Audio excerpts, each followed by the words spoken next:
we're going to take a look at how the shoulders should be aligned with the hips in an ideal situation. And what tends to happen when you align them if you're not used to it, and what tends to happen if you don't align them as well. So it's a very, very simple exercise. All you do is you lift your shoulders up towards your ears, you then pull them backwards, and then you let them very slowly lower onto the hips. Okay, so you need a little bit more information than that. If you imagine there's a line running down the outside of your shoulder, and there is a line running down the outside of your hip, or say a groove, you're going to slide this line into the groove on the outside when you lower the arms, or lower the shoulders. So you lift your shoulders up, you pull them back, and too much is fine because you're going to realign them into that groove, and then feel very consciously, be aware of where that line is on your shoulders and lower it into the groove left and right of you. And just leave it there. Just leave it there, even if it feels slightly strange. Okay, now, a number of things are going to possibly take place, but this very much depends on your posture and how you hold your body generally. So the first thing is, when you're in this perhaps new position for you, you may feel a pulling across the chest here, under the collarbone here maybe, and possibly even into the shoulder joints there a little bit.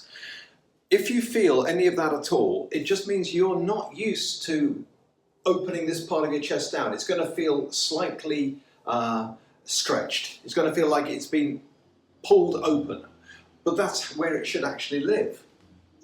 So where we're trying to get the shoulders onto and keep this, we're trying to make a habit of where those shoulders live. We're forming a new habit. If you tend to be over computers a lot of the time and you're hunched over and you're like this with your arms forward, you're actually closing down the chest the whole time. And this can very much become a habit. It's a very easy habit to get into.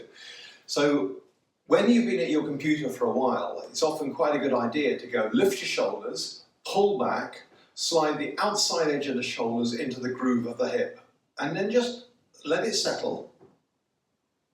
Notice any feelings going on, and then by all means repeat it. Lift, pull back, and then outside edge of shoulders into outside edge of hips, onto that groove, down through it. And just leave it there. Now, if this feels quite ordinary to you, it means that you've probably got quite good posture in the upper part of the body. So the next thing about this is that when you do this lift, pull back and lower, it's quite easy to do this with your head and push your head forwards. So you now need to start being a bit conscious of what's going on in your neck whilst you do the exercise. So go to neutral. So you lift up. Okay, so far probably so good with the neck, so far so good. So now you pull back. Now this is where the neck may start to push forward, particularly if you over pull back. And then slowly slide into the groove of the hip. Outside edge of shoulder into outside edge of hip. And keep relaxing the neck whilst you do it. So let's just do that again, because we're practicing relaxing the neck. So up you come. Pull back, not too much now, careful with your neck, and then just very slowly lower, outside edge into groove.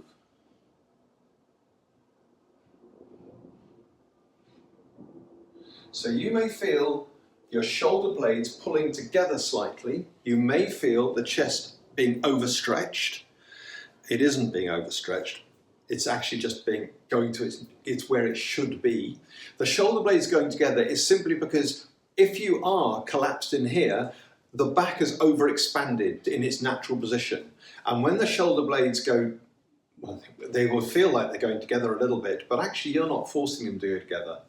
All you've done is lift up, pull back, neck relaxed, settle, and feel your shoulder blades settling as well, as though your shoulder blades are dropping to your hips here, to the hip bone on either side. They're going to meet it, but don't force it down. It's not a case of overdoing this. We'll just try once more.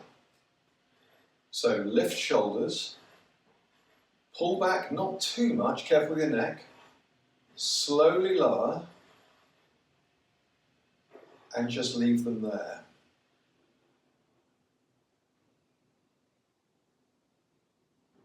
Just breathe gently.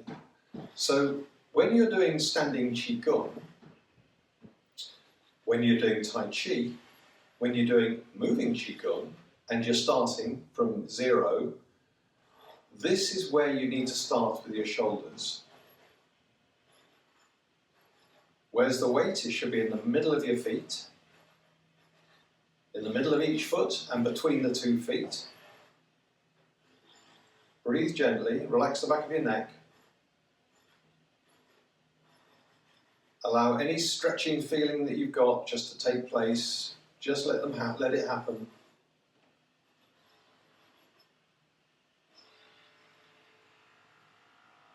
And that is the alignment of the shoulders with the hips.